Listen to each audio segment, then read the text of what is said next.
अमरावती महानगरपालिका सार्वत्रिक निवडणूक 2026च्या पार्श्वभूमीवर शहरातील विविध प्रभागांमध्ये राजकीय हालचालींना वेग आला आहे। प्रभाग क्रमांक 12 स्वामी विवेकानंद व बेलपुरा परिसरात काँग्रेस पक्षाचा प्रचार जोर धरताना दिसत आहे। या प्रभागातनं ओबीसी प्रवर्गातून निवडणूक लढवत असलेल्या प्राध्यापक मैथिली पाटील यांना मतदारांचा वाढता प्रतिसाद मिळत असून त्यांच्या प्रचाराला चांगलीच गती मिळाली आहे।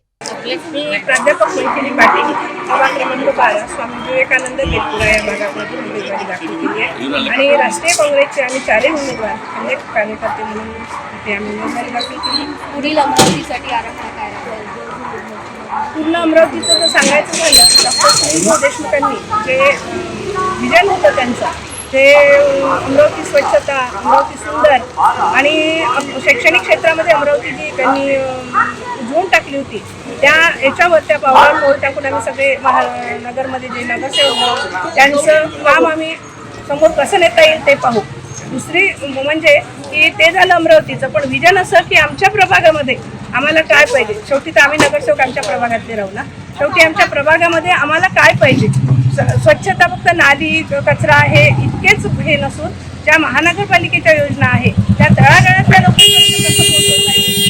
लोकांपर्यंत कशा जातील आणि त्या आम्ही कसे इम्प्लिमेंट करेल त्यांच्यासाठी हे सर्वात पहिले माझं ते विजन राहील। देशामध्ये काय चालू आहे, अमरावतीमध्ये काय चालू आहे आणि तिथल्या या सर्वांचं एकच सांगोपांग आहे की त्रस्त झाले लोक या सरकारला। कारण काय आहे ना, इंदिराजींनी जे काही दिलं आणि राहुल गांधींनी जे पाहिलं आहे इथे की त्यांची आजी गेलेली, त्यांचे वडील गेलेले आणि हे देशासाठी गेलेले आणि त्यांनी स्वतः लग्न केलं नाही हे तुम्हा सगळ्यांना माहीत आहे जनतेला की एवढा मोठा त्याग आहे ना काँग्रेसचा।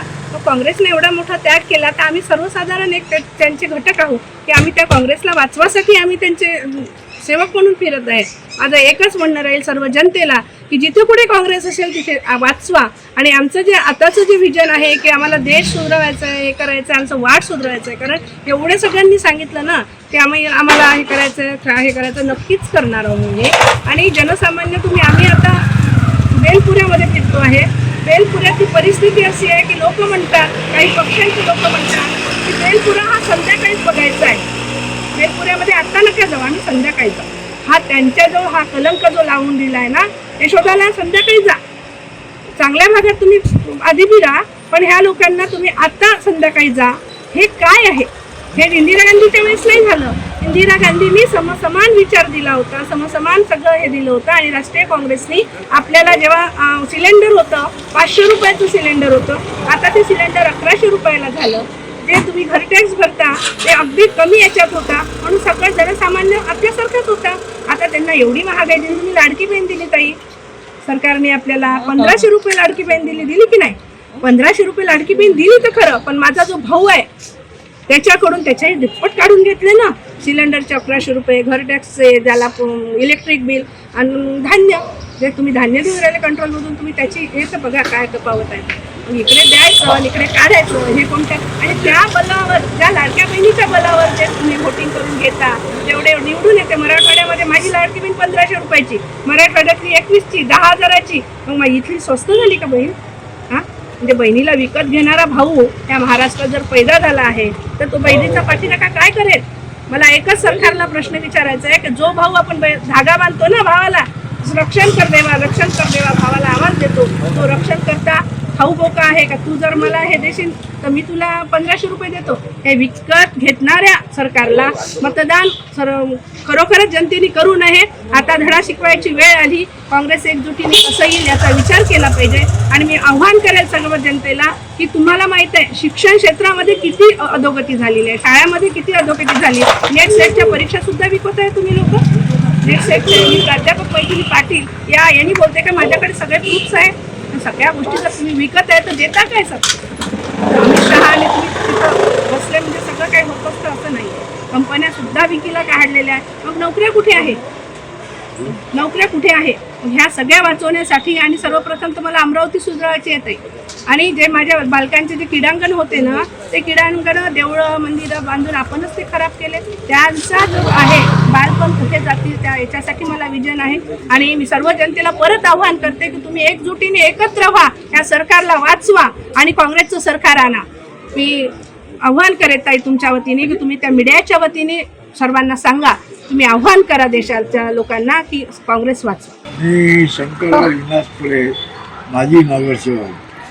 मी शहर जिल्हा काँग्रेसचा अध्यक्ष 15 वर्ष होतो. प्रदेश काँग्रेसचा महाराष्ट्राचा सरचिटणीस होतो आणि एकंदर 50 वर्षाचा राजकीय कार्यकाळ माझा गेला. मी 2 वेळा या वार्डातून निवडून आलो, एक नगर परिषद असताना आणि महानगरपालिका असताना. या वार्डामध्ये पंजाबचा खूप प्रस्ताव आहे, इंदिरा गांधीला मानणारे लोक आहेत, पण त्याचा प्रचार बरोबर झाला केला पाहिजे. घरोघरी स्टिकर लागले पंजाबचे.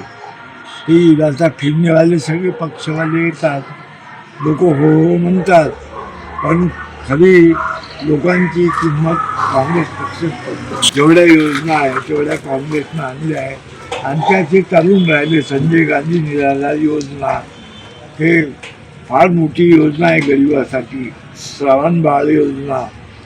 आणि अशा प्रकारे काँग्रेसचे लोकांनी मतदान करावं अशी माझी त्यांना विनंती आहे. सगळ्यांनी काँग्रेसला संधी द्यावी. काँग्रेस हा पक्ष आहे की सगळ्या जाती जमातीला घेऊन चालणारा पक्ष आहे आणि म्हणून ह्या पक्षाबद्दल माझे 50 वर्ष राजकारणात काँग्रेसमध्येच गेले आहे. त्यामुळे मी काँग्रेसचा संघटक आहे आणि त्याचा कार्यकर्ता आहे. म्हणून आमच्या बारामध्ये जे उमेदवार आहे, रामटेके, सुनील रामटेके, मच्छली पाटील आणि मानलेताई आणि राजूभाऊ श्रीबाचे यांना प्रचंड मताने विजयी करण्याचं आव्हान मी या ठिकाणी करतो आहे. अमरावती महानगरपालिका निवडणुकीच्या पार्श्वभूमीवर प्रभाग क्रमांक 12 मध्ये काँग्रेस पक्षाचा प्रचार वेग घेत असून प्राध्यापक मैथिली पाटील यांना मिळणारा वाढता प्रतिसाद ही लढतीतील महत्वाची बाब ठरत आहे.